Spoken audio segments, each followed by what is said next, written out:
Andiko anasema mjua mtoto akiharibika anakuwa mzigo wa mama. Alafu bahati mbaya wa baba ndio wanastahili ya kulea, ya kusukumia watoto mbali. Ndio kinachouma. Kwa hiyo wewe mama, huu ni ushauri wangu kwako. Ukitaka kuwa salama, swala la malezi msukumie baba. Kwa maana nyingine baba awe na sauti kubwa na sauti nyingi kuliko wewe ndani ya nyumba. Utaishi maisha ya raha sana. Narudia. Mwanamke unanisikiliza. Ukitaka kuishi kwa raha, swala la malezi msukumie baba. Unless huyo baba awe hayupo nyumbani. Unless huyo baba hawe hajielewi. Unless huyo baba hajihusishi na swala zima la malezi. Sawa, naelewa. Ni kama baba yupo, please nyamaza, sukumie baba aongee zaidi. Kwa sababu baba wana maneno machache, mafupi, maelekezo yanayojitosheleza, hawana mambo mengi. Itawasaidia watoto kujipata haraka sana. Alafu baba watakagi kero. Kwa hiyo huwa wanawasukumia watoto mbali mapema sana kabla hata like guys just go grow up muende.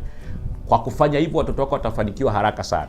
Ziko tafiti zinaonyesha na zipo wazi. Hata ukienda Google utaenda kugoogle. Asilimia kubwa ya watoto waliolelewa na mama, especially kwenye makelele ya namna hii, wengi sana wanaishia kuharibika kimaadili, wanaishia kuharibika kitabia, wanaishia kuharibika hata kisaikolojia, wanaharibika kiroho, ndio wapo magerezani, ndio ni mateja huko mtaani, ndio watu wapo club. A lot of kids waliolelewa na baba peke yao. Na hizo tafiti ziko wazi, zinasema wazi, mtoto aliyelelewa na baba peke yake, mama hayupo, mtoto aliyelelewa na baba peke yake ana chansi kubwa ya kufanikiwa kwenye maisha na kuwa more stable psychologically and emotionally kuliko mtoto aliyelelewa na mama peke yake.